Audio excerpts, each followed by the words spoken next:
3, 2, 1. Al aire. Acción Ciudadana.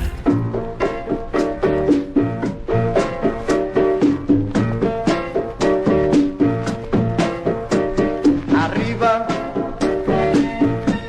siempre para arriba. Si algo quieres alcanzar en esta vida, mira siempre para arriba. Arriba, arriba, solo para arriba. Un cálido abrazo en la distancia para todas y todos, hoy acompañado de ilusión, esperanza, mucho amor para todas y todos, en este nuevo encuentro y nueva oportunidad para nuestra acción ciudadana.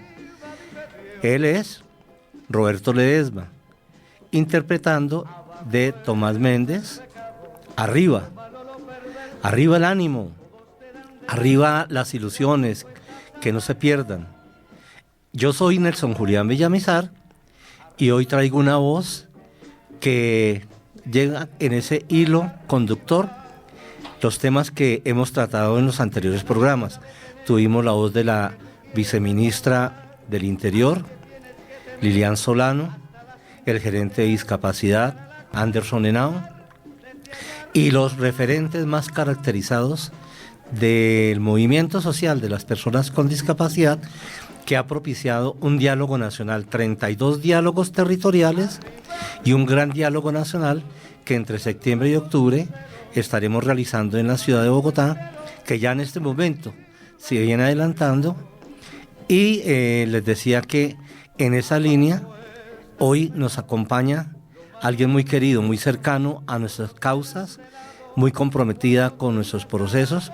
Se trata de la representante a la Cámara, Egna Támara Argote, con quien hablaremos en los próximos minutos, abordando temas de interés general, iniciando con el Ministerio de la Igualdad. Previamente hablaremos de algunos adelantos, avances en el Congreso de la República. Bienvenidas y bienvenidos.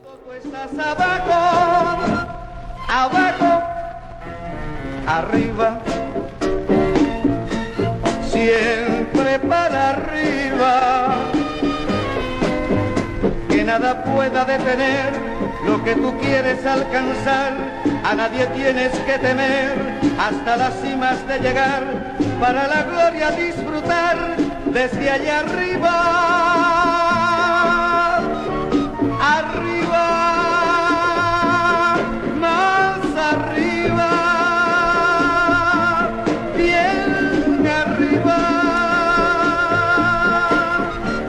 arriba. Acción Ciudadana.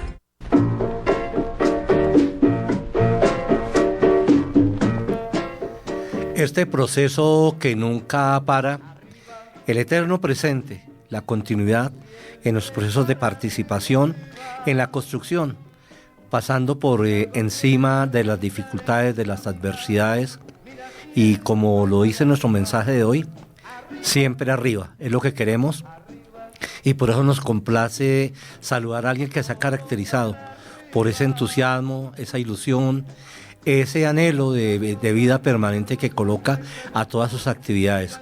Bienvenida, representante de la Cámara, Egna Támara Argote.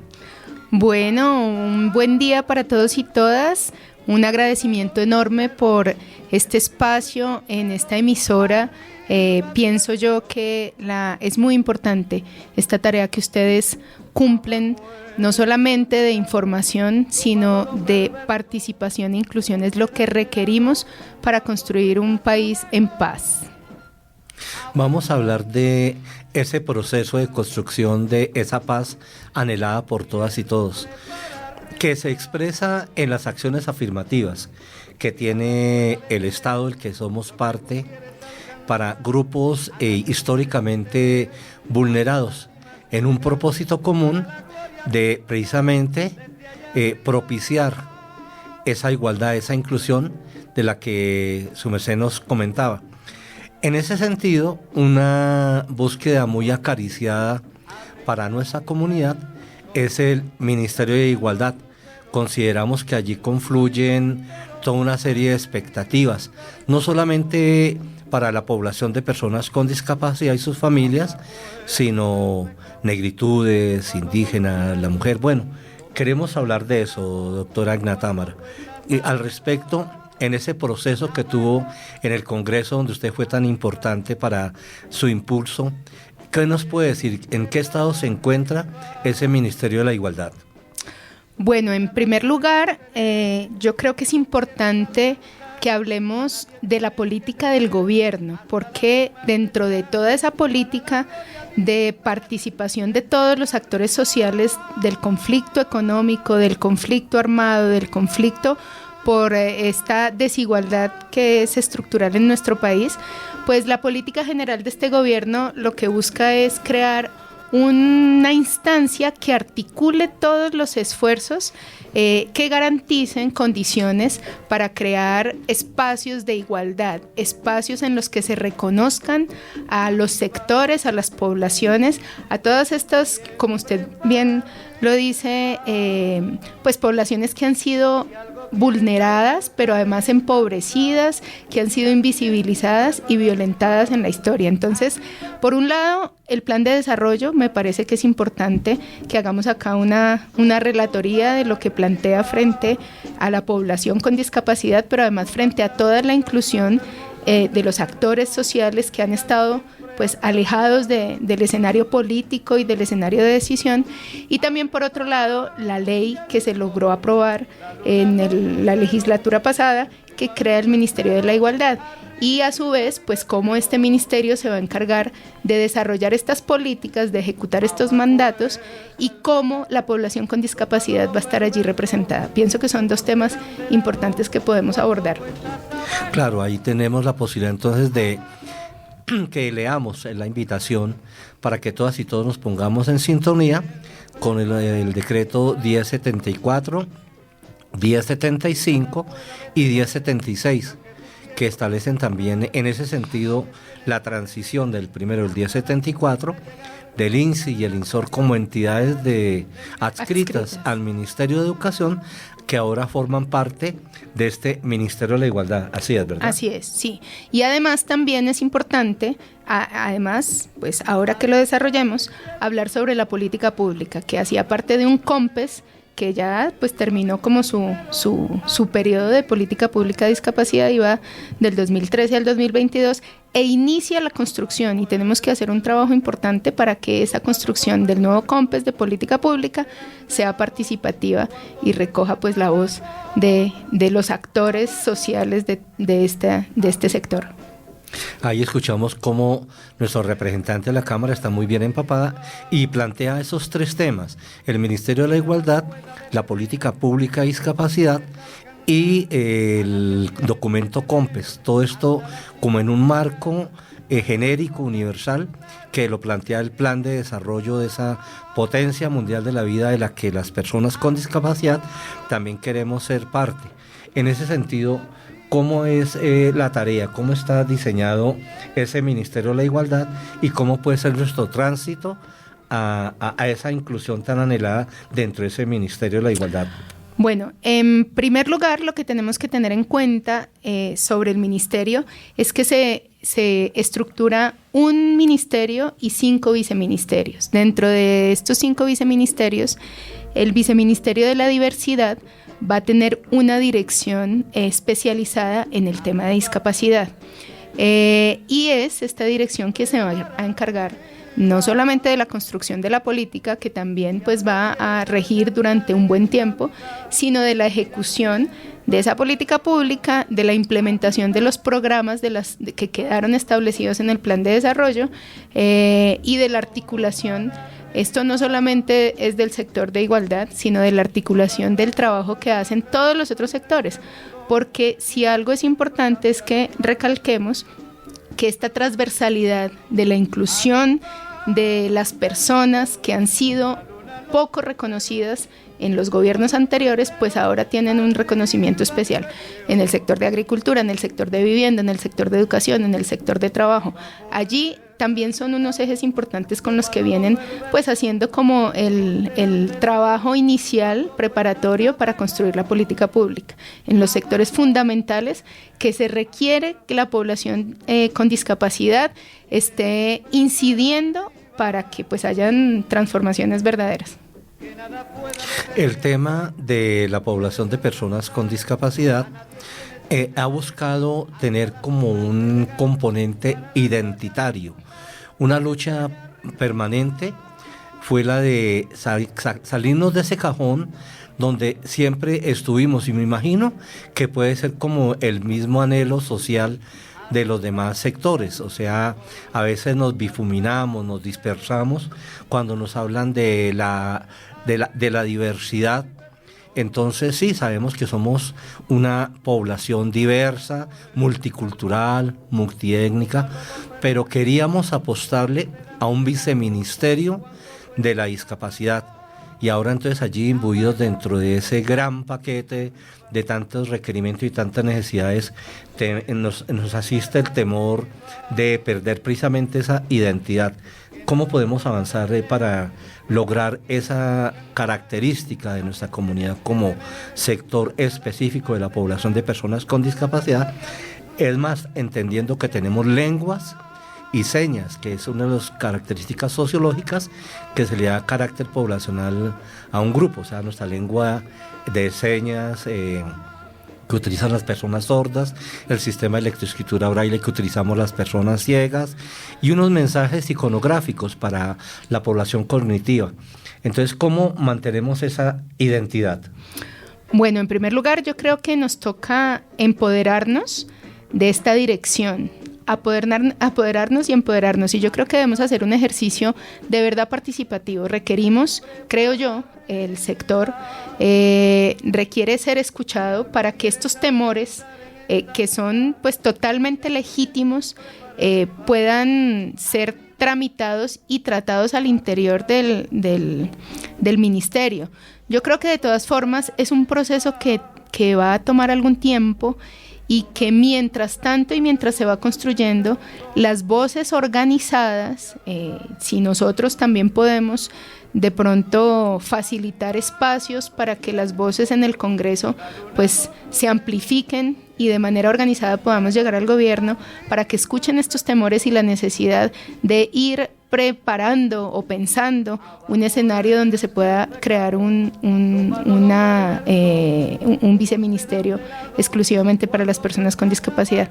Yo creo pues que en este momento que acaba de salir el decreto, debemos pues prepararnos para esto, para asumir ese reto, para asumir las tareas que allí se cumplen, pero eso no quiere decir que nos quedemos allí. Nos toca organizarnos para que seamos escuchados, para que sean escuchados. Yo me incluyo ahí porque siento la necesidad de ayudar a articular y de generar pues espacios y canales de comunicación, pero yo creo que ese diálogo debe avanzar hacia posiblemente en el futuro un viceministerio. Yo creo que es necesario, que es prudente y que lo vamos trabajando, y si yo puedo participar y colaborar en esto, pues por supuesto que sí. Mientras tanto, pues ir adecuando nuestra participación muy seria y muy definida en que esta política pública que va a diseñarse a través de esta dirección, pues primero que la dirección nos represente, y segundo que esta dirección también desarrolle la articulación necesaria con la organización social para que la política pública exprese no solamente pues las iniciativas que ya están contempladas, sino también la voz que genere el diálogo social. Un legado de este gobierno para la historia de nuestro país definitivamente va a ser este ministerio. O sea, como dicen, lo bailado nadie me lo quita, y aquí va a quedar ese Ministerio de Igualdad trascendiendo gobiernos y como un patrimonio social de los sectores más vulnerables, precisamente para que dejen de ser vulnerados, como es uno de los propósitos. Más o menos, ¿cuándo se piensa que pueda arrancar? Porque en este momento hay mucho, como un halo de misterio, como que no se tiene una certeza. Hay mucha incertidumbre, no tenemos metas definidas. Incluso háblenos un poco si ya existe el presupuesto para la financiación de este ministerio. Sí, claro que sí. En el presupuesto anterior se previó un presupuesto dedicado al Ministerio de la Igualdad, pero además las instituciones que vienen adscritas, que se trasladan de los otros espacios, por ejemplo, el Instituto Colombiano de Bienestar Familiar también va a estar allí, el INSI y el INSOR, pues tienen su presupuesto también previsto, y obviamente que pasan con la función, pues con las funciones que tienen ya preestablecidas, pero con el presupuesto que respalda ese funcionamiento pasa a la administración del Ministerio de la Igualdad. O sea que yo creo es que nos toca desprevenirnos y por supuesto, y lo más importante, no parar. Nosotros no podemos esperar a que un ministerio esté totalmente organizado, totalmente estructurado, sobre todo en estos temas y sectores que ya vienen trabajando con una fuerza y una trayectoria importante. Yo creo que los institutos como el INSI y el INSOR ya tienen pues una historia muy potente, una estructura y un caudal programático, político me refiero a las políticas públicas, por supuesto, que no podemos desconocer y que no tiene que parar, sino que tiene que seguir adelante con el impulso, pues, también que viene trayendo, pero además con el fortalecimiento que yo creo que es poderoso de estos enfoques de reconocimiento, de inclusión, de participación vinculante de las organizaciones. Entonces yo creo que debemos desprevenirnos, tener mucha confianza, no soltar tampoco. Somos el presidente de la República en la instalación del Consejo Nacional de Juventud, hizo un llamado que yo creo que no iba exclusivamente a la juventud, sino a toda la organización social, de ser veedora del gobierno nacional, e incluso hizo un llamado de atención y les dijo: miren, acá hubo una dificultad con el sector de educación, debió haber una ejecución mayor y más significativa durante este año porque tenía este presupuesto, y créanme que no es al gobierno al que le corresponde hacerles el llamado de hacer esa veeduría. Ustedes deberían estar allí haciendo este control político, y yo creo que eso es lo que nos corresponde tanto como congresistas como ciudadanos y ciudadanas, y es estar allí garantizando que no se pierda el ritmo, que se potencie el ritmo, que seamos tenidas y tenidos en cuenta en este diálogo de construcción y de ejecución. Nosotros vamos a hacer un control muy cercano a la ejecución del plan de desarrollo, a la ejecución de los presupuestos.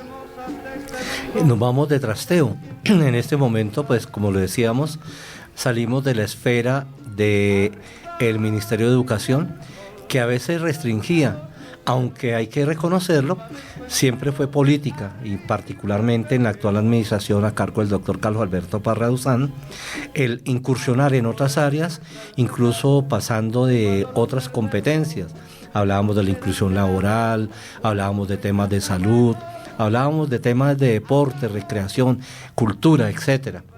Entonces ahora, en ese nuevo contexto con el Ministerio de la Igualdad, pues se dan unos desarrollos sociológicos. Seguramente va a ser el tema para potenciar aún más esas capacidades sociales de la población de personas con discapacidad. Pero nos preocupa que en este momento no hemos todavía oído los lineamientos, no nos han tirado línea, como se dice, y pues sabemos que tenemos, en este caso el INSI, tiene un plan estratégico en ese contexto del Ministerio de Educación y seguirá hasta el año entrante. Pero ustedes en el Congreso han oído algo al respecto de esa transición, si va a haber una serie de foros, de congresos, donde se tenga la posibilidad de empapar, de imbuir a las funcionarias y a los funcionarios en esa transición. Claro que sí, por supuesto. Yo pues no tengo una agenda concreta, pero conozco la voluntad y la decisión del ministerio de construirse a partir de la participación. Obviamente y yo vuelvo a insistir, no debemos esperar a que como dice Nelson, nos den línea, sino que tenemos que ayudarle como instancia de poder, porque pues el INSI, el INSOR son instancias de poder que han venido construyendo pues estos escenarios de incidencia. Tenemos que incidir en que el ministerio reconozca los avances, que tenga en cuenta pues esta incidencia y los propósitos que han venido ustedes pues como liderando. Yo creo que eso es importante, posicionar el debate y el discurso y ejercer un papel muy participativo en este escenario. En la medida en que se puedan articular ahora en este momento, estos decretos acabaron de salir, o sea, apenas se van a empezar a implementar y ejecutar, entonces hay una agenda preparada para esta articulación. Definitivamente el INSI y el INSOR traen un acumulado histórico, tienen un bagaje, tienen toda una experiencia, toda una experticia dispuesta en este momento al camino que nos plantea la vicepresidenta de la República, el gobierno nacional, pero sabemos que Francia Márquez ha tomado como esa vocería, ese liderazgo, y es parte de su compromiso social y político. Y tendremos la posibilidad seguramente de ampliar ese espectro a los otros grupos o sectores de la población de personas con discapacidad que hasta hoy no tenían una representatividad en el concierto nacional.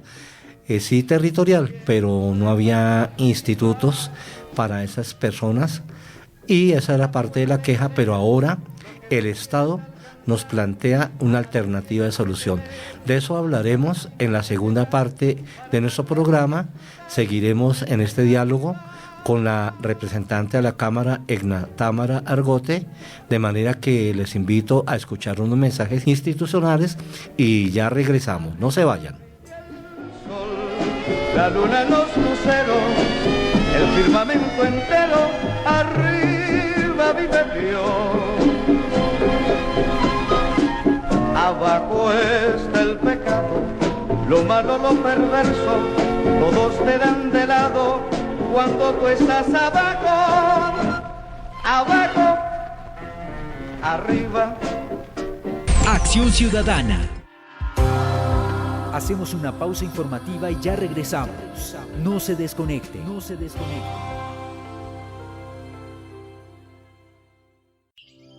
INSI Radio, la radio incluyente. www.insi.gov.co/INSI Radio.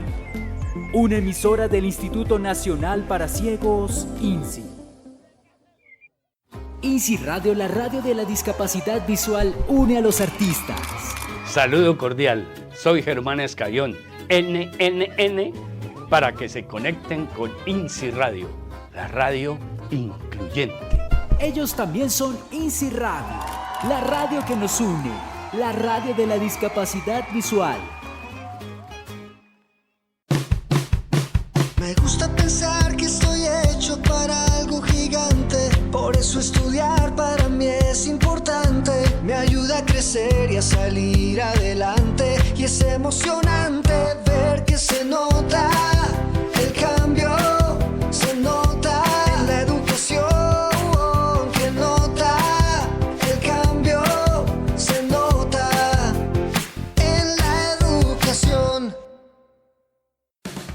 En INSI Radio, las personas con baja visión tienen un espacio para dialogar sobre su día a día, sus historias, la rehabilitación, sus triunfos y mucho más.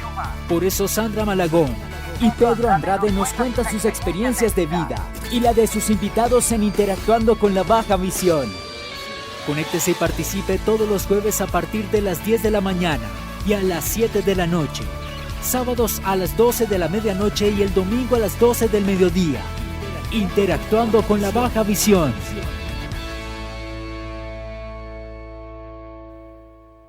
Acción Ciudadana.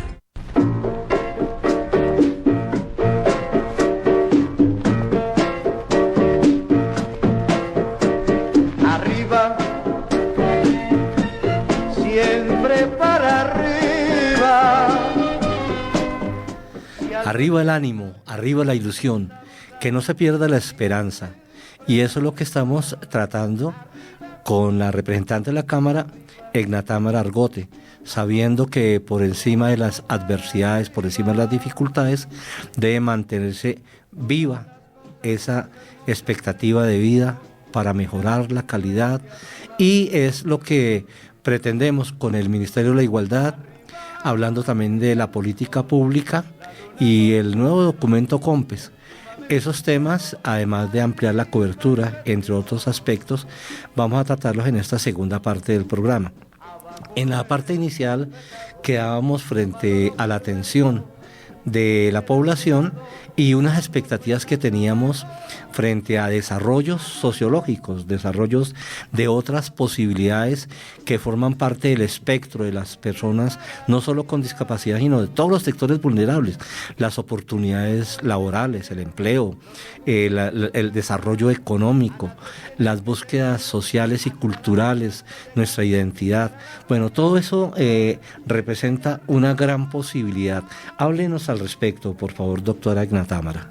Bueno, aquí 2 puntos me gustaría desarrollar. La primera, yo creo que es importante que hablemos de la política general del gobierno. La primera es que hay unos artículos muy específicos en el plan de desarrollo que estimulan, que garantizan pues como la inclusión de las personas con discapacidad dentro del desarrollo de los programas estratégicos del gobierno. Yo creo que es importante hablar de la superación de la pobreza, de las situaciones de verdad de vulnerabilidad, y que una gran parte de la población con discapacidad pues está viviendo en esa línea de pobreza, porque digamos hay dificultades a las que el Estado no alcanza a aportar. Entonces, por ejemplo, la transferencia ciudadana, la renta ciudadana, que busca no solamente aportar como un bono, como saliendo del paso, como venía haciéndose con anterioridad, busca dignificar la vida de las personas, y en este programa se prioriza también y se hace énfasis en priorizar a las madres cabezas de familia y a las personas que están en vulnerabilidad, y dentro de ellas la población con discapacidad.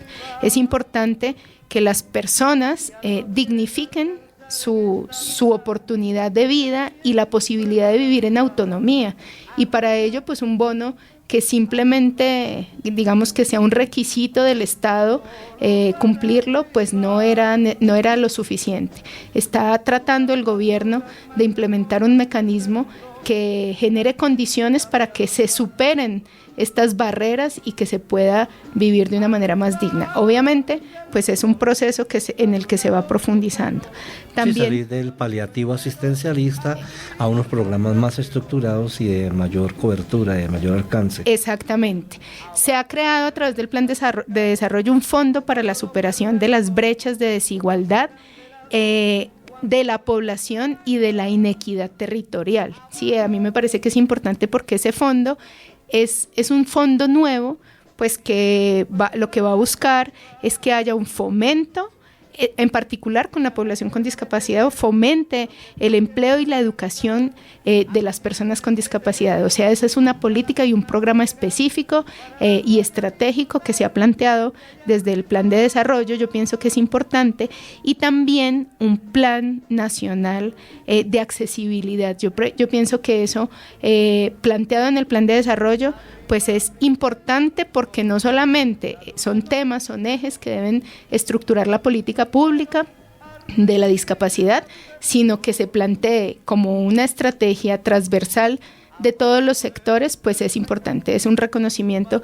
que creo que debemos pues resaltar, y no solamente por decir ay qué bueno, sino porque es importante que estemos ahí haciéndole seguimiento a esto, diciéndole a las entidades y a las instituciones, miren, este programa educativo debe haber un reconocimiento a la participación de las personas con discapacidad, de cuidadores y cuidadoras, entonces tengan en cuenta el plan de desarrollo, la ley del plan, son 2 leyes que en este momento nosotros tenemos que tener en cuenta, la ley del plan, en el que se está reconociendo la importancia de la inclusión del sector de las personas, de la población con discapacidad, pero también esta ley que crea el Ministerio de la Igualdad y de la Equidad, y con ello pues también es una ley sobre la cual nosotros nos podemos apalancar para exigir la garantía de derechos en diferentes sectores del desarrollo social, económico y productivo del país. Yo creo que es importante también el tema del incentivo a los nuevos empleos. A los nuevos empleos también hay se está teniendo en cuenta que dentro de estos incentivos a la creación y permanencia para nuevos empleos se tenga en cuenta la población con discapacidad. Estos incentivos pues permitirán que la inclusión también hacia el fomento de la autonomía pues se pueda desarrollar, y también pues la creación del Programa Nacional para la Inclusión de Personas con Discapacidad en la Educación Superior.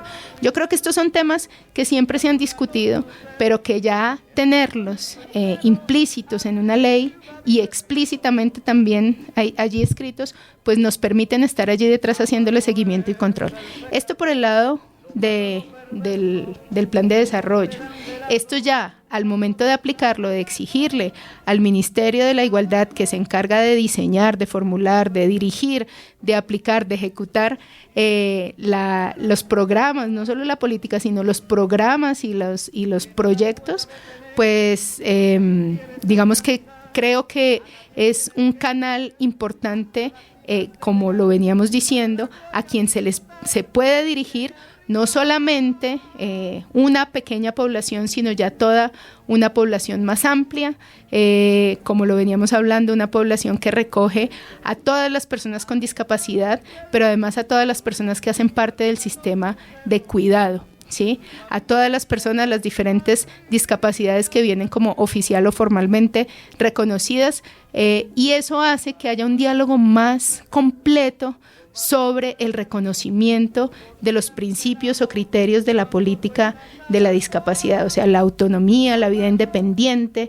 la participación vinculante en lo posible, porque hacia allá tenemos que ir.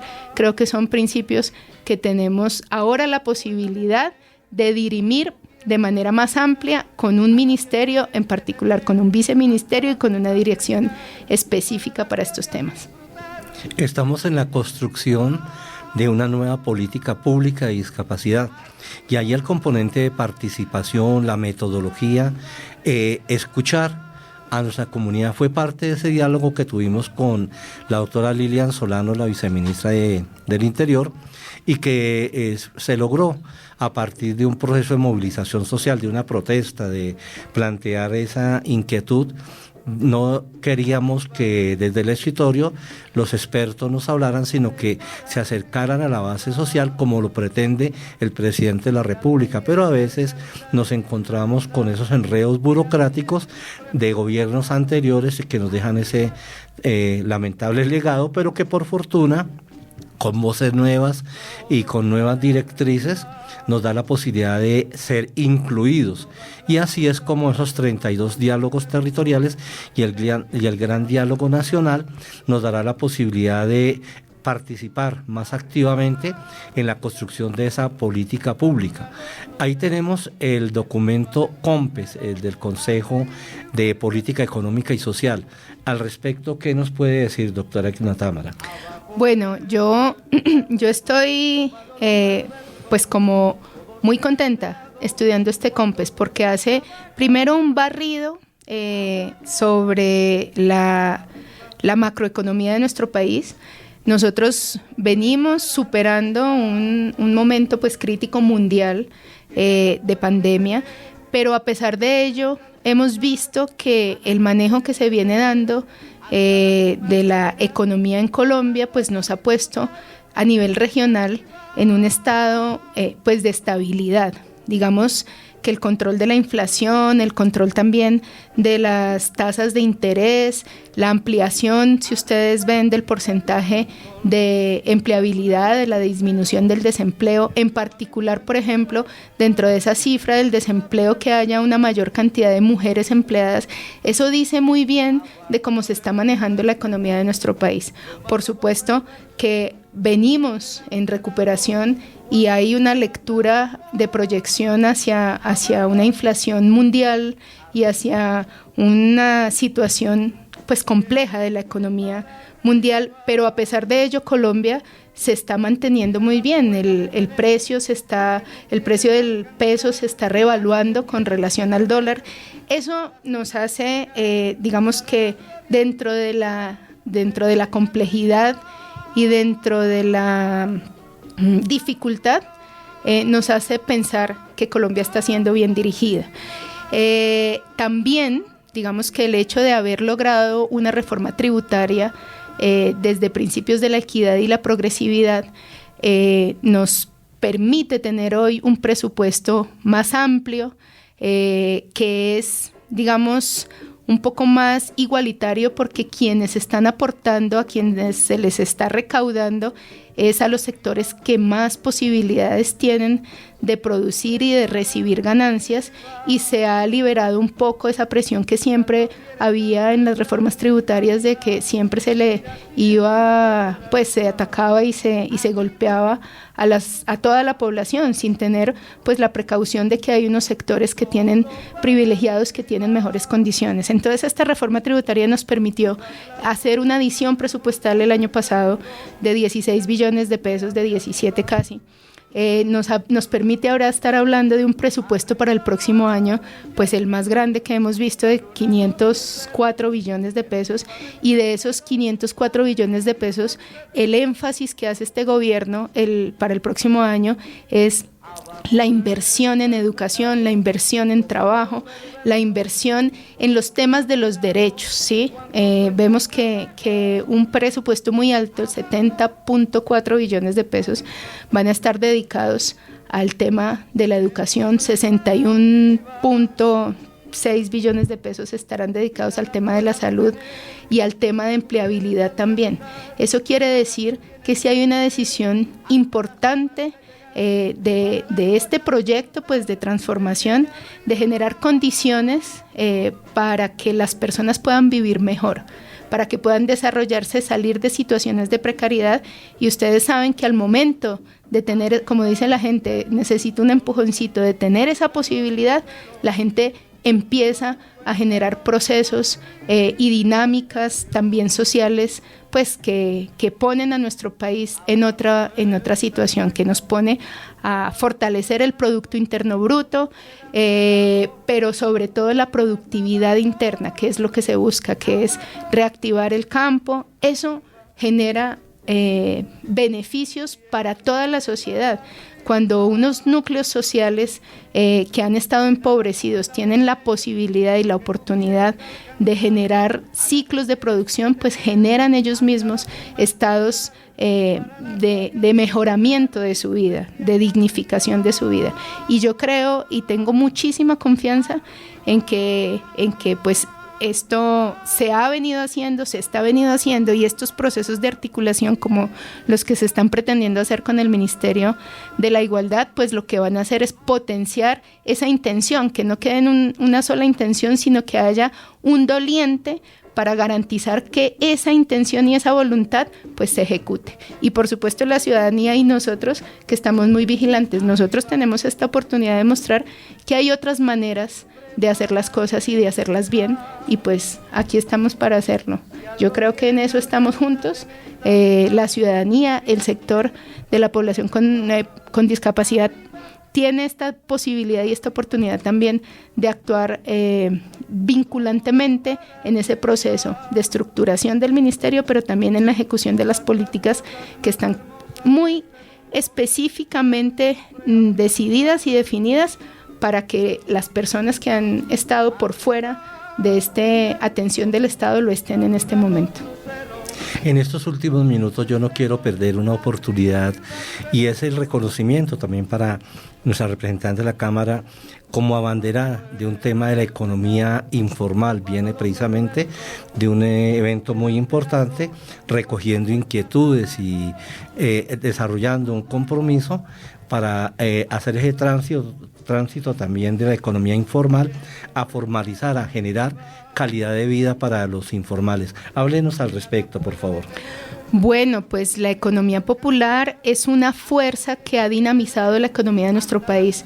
Nosotros sabemos que incluso volviendo a hablar del periodo de crisis sanitaria, pues la economía popular fue un soporte tanto para el Estado, porque le tocó autofinanciarse, porque el Estado no tenía las condiciones de asumir, como también para la dinamización local, ¿sí? Allí no hubo nada más sino que atender a nuestros cercanos vendedores, vendedoras informales, productores también de la economía de estos núcleos de producción informal, pero que sostienen la economía local, territorial y a la vez nacional. Entonces, digamos que la economía popular es un eje fundamental de las políticas de gobierno y yo creo que hicimos un pacto con los diferentes sectores que componen el gran sector de la economía informal y popular, asociativa, solidaria, comunitaria,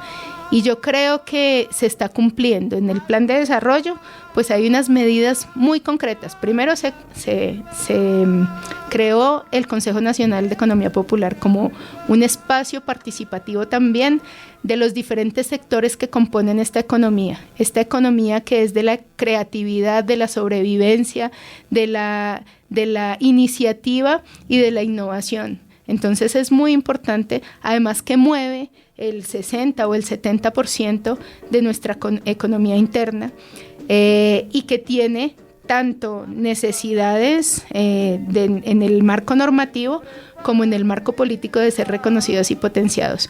Que haya una estructura política que fortalezca la capacidad para promover los saberes, o sea, para aprender, pero también para enseñar lo que saben quienes hacen parte de los actores de la economía popular.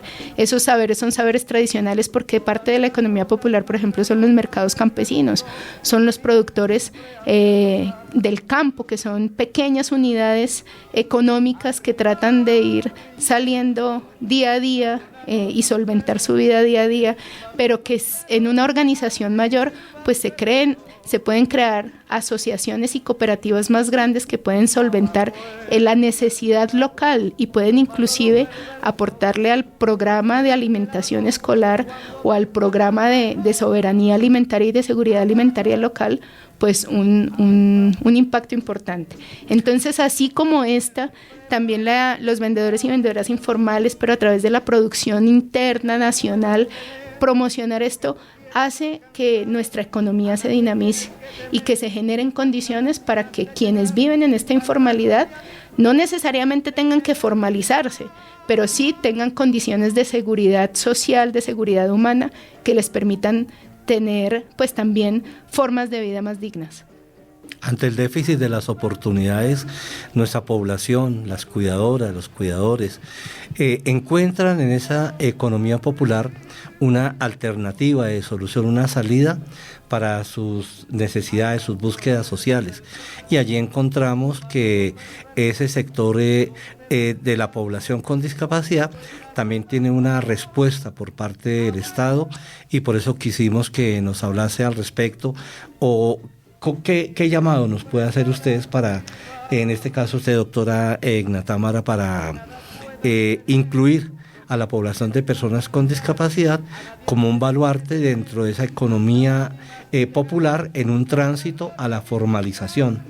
Bueno, una situación muy importante es que esta ley del plan de desarrollo faculta al gobierno a través de las alianzas público-populares. Nosotros hemos estado acostumbrados a escuchar las alianzas público-privadas para crear las grandes concesiones de las carreteras, de las grandes infraestructuras, pero las público-populares son un mecanismo y una figura que crea que apropia pues esta ley del plan para poder articular el Estado, el gobierno y contratar en alianza con las organizaciones populares el desarrollo de servicios o también la compra de insumos, pero a través de la organización.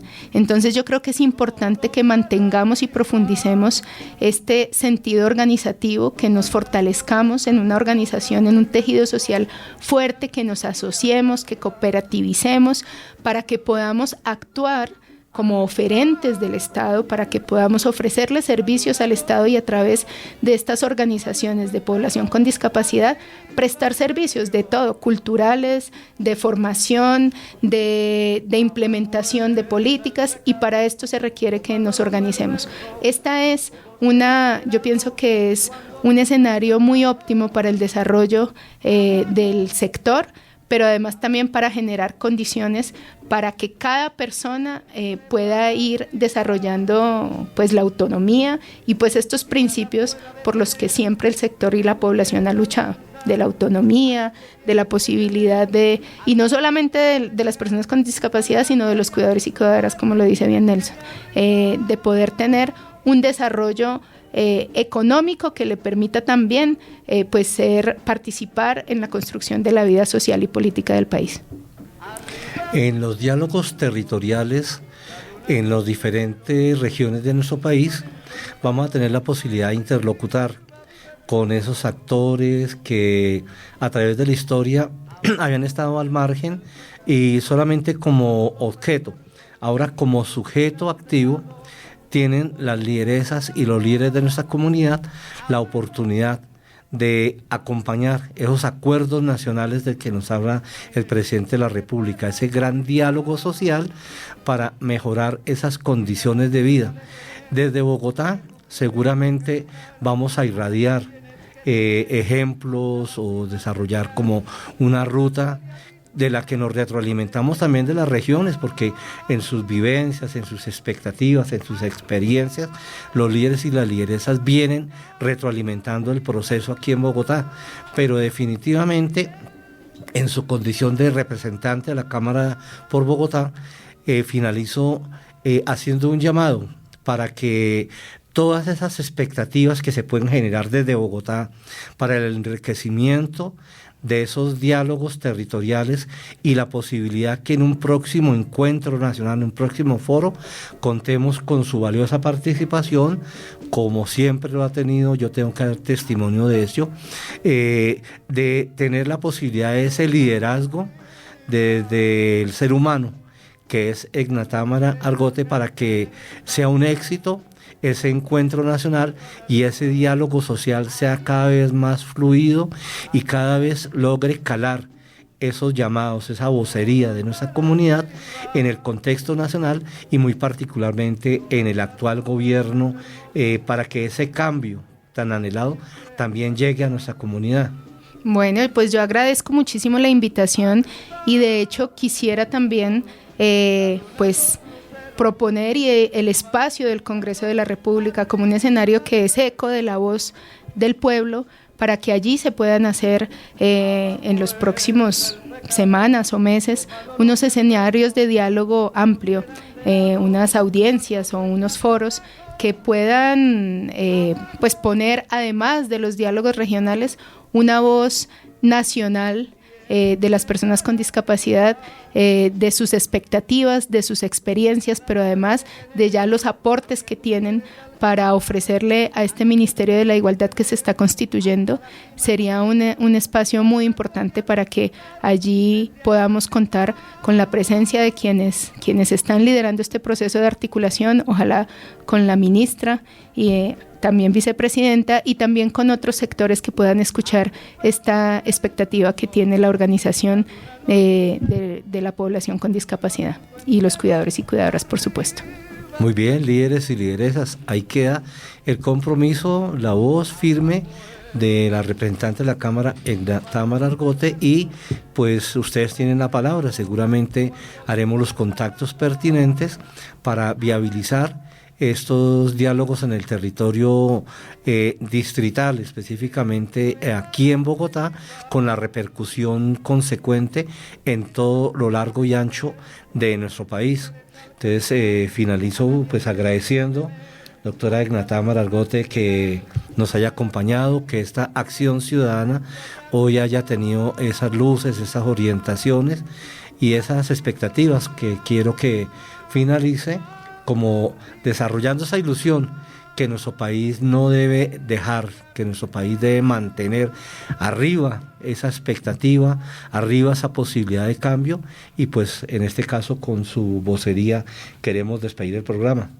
Bueno, pues muchas gracias. En principio, agradecer a Nelson, a INSI Radio, Acción Ciudadana, y dejar pues aquí el saludo diciendo la transformación la hacemos nosotros y nosotras. Entonces, adelante, y pues en lo que podamos nosotros, desde esta curul y desde una bancada que nos apoya, incidir, pues toda la articulación, toda la disponibilidad y la disposición para apoyar. Un abrazo y muchas gracias.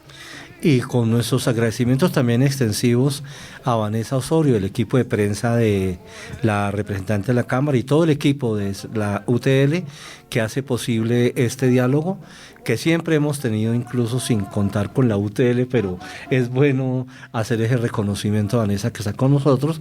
Y entonces extiendo también mi gratitud al doctor Carlos Alberto Parra Duzán, director general del Instituto Nacional para Ciegos, a Adriana Pardo, coordinadora de INSI Radio, y a Nicolás Monroy Sáenz, productor, en este nuevo encuentro, reitero, que debe mantener arriba esos corazones, arriba ese espíritu, arriba esa ilusión, arriba esa esperanza, porque se avecinan grandes transformaciones, grandes cambios.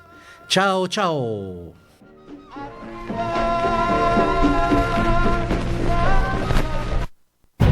3, 2, 1, al aire. Acción Ciudadana. Juntos trabajando por la participación de las personas con discapacidad visual.